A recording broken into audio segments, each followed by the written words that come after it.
It wasn't about seeing people. It was about walking those streets and seeing where you got your momentum from. You know, so yesterday, whenever I take the ferry, I usually hook a right on River Road and fucking go up to Rudy's. That's my quicker fixing up. I go to Rudy's, I get the Rhode Island fucking clam chowder. It's the red and the white put together.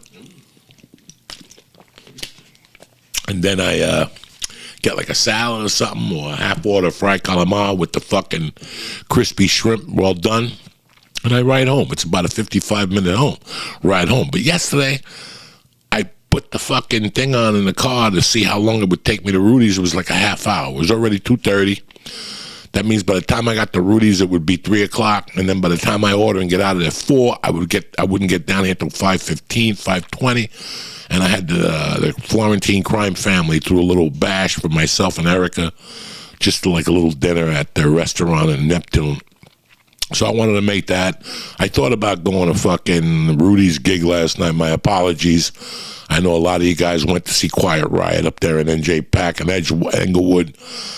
I was stuck down here till fucking 9 o'clock. But the moral of the story is, on the way back, I was like, fuck it. Because when you get off the ferry on the Jersey side, you're fucking, you know, maybe a half a mile from Route 3, 495, which turns into 3, which rolls you into the turnpike.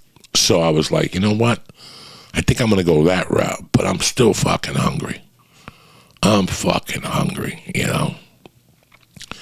I hadn't eaten anything since fucking 8 in the morning. I had the knee doctor for the PRP to check out the knee and the progress. And then I shot to the fucking city, so I didn't really eat anything. The city was fucking beautiful, you know. And I saw all those Sabret hot dog stands, and I'm like, man. We were talking about the Sabret hot dogs. Are you garbage? And they're like, they don't even have them in the city. They buy those umbrellas. They're fakes. I go, I thought so, because the last time I got a fucking hot dog in the city, it wasn't that good. Well, anyway, if you pull into the 495, and if you wait to go into the 495, guys, you will sit there for 2 fucking years. It is. One night I tried to do it. I was there for like 7 fucking lights. And what happens is the people don't stop at the light. So the cars can't go through. Yeah, the people keep walking. The people keep, not the people keep walking. The people keep driving. They run the light and then because they want to catch that light. So now you're stuck there. It is brutal.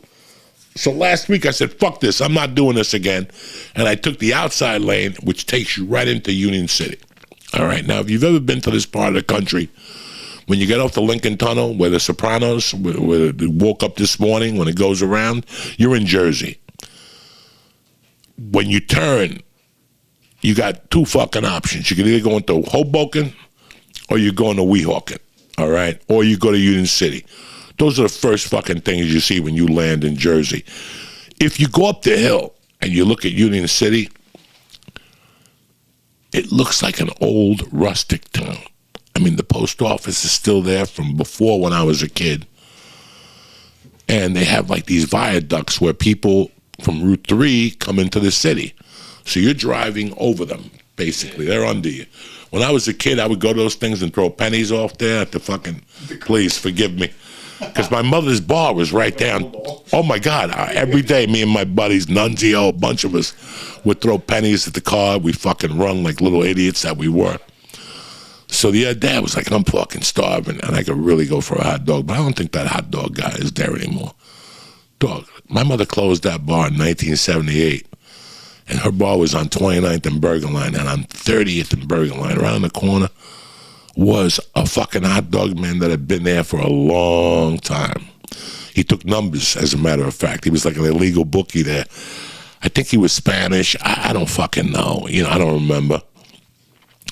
Then, years later, they moved him to New York Avenue and 30th Street, which is right down the corner, headed towards the city.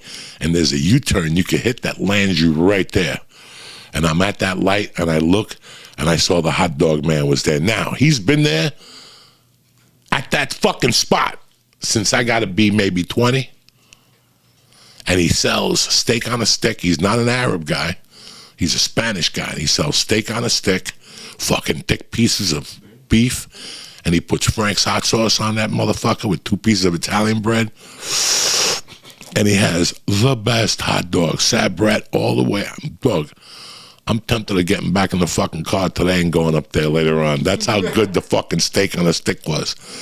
End the story with all my points and Weight Watcher bullshit. I inhaled 2 fucking onion, 2 fucking, what do you call those? Red onions, the Sabret sweet, spicy onions with mustard. Oh my God, I had 2 of those motherfuckers. And while I was waiting, he just kept handing me those fucking sticks with bread on them. I ate 3 of those fucking sticks. A Schnapple iced tea, and then I made a Schnapple iced tea like a motherfucker. And then I made a fucking U-turn. I got back on, headed toward the 3, and I saw that, it's a Spanish fucking town. Like, Union City's like 80% Spanish now, And I made a U-turn. I headed down. I saw some women selling fruit and shit. I pulled up. I bought some pears, some fucking mangoes, but I got one of those coconuts with the straw in it that you drink the fresh coconut juice. Stop it. I was in fucking heaven. I had the Schnapple, the fucking, the coconut water for dehydrational purposes. And then the beauty of it was, I'm standing there in front of this hot dog guy. And all of a sudden, I remembered, I'm looking at this bar across the street, and I'm like, holy fuck, I used to bartend there. It was a guy from Union City. His name was Teddy Martuniak. He played for the Chicago Bulls in the 70s. Big fucking drunk dude. 6'6", sweetheart of a guy. But this guy was a fucking walking drunk. I had never seen anything like that. I think he got thrown out of the NBA because he was just an Irish fucking dude, from Union City. And this guy, he bought a bar for his own personal playground. Like, when you buy a bar for you and your friends, you know you're a fucking alkie, okay? You know you're a fucking alkie. And I got nothing against that. I got my own fucking problems, you know what I'm saying? So I got nothing against that. If it was up to me, I would have put a Colombian cocaine place when I was 22. But, who had the money for something like that? So I'm looking at this place. Now it's like Maria and Sons. It's definitely, everything in that part of town now is Spanish. I got nothing against, I'm just trying to make how much the town changed. I didn't even look at the bar. While I was eating those hot dogs, I didn't look into the bar because I was across the street, maybe 15 feet. Not far at all. And while I'm sitting there, I'm thinking about how I walked in there when I was a senior in high school and talked that dude into letting me bartend.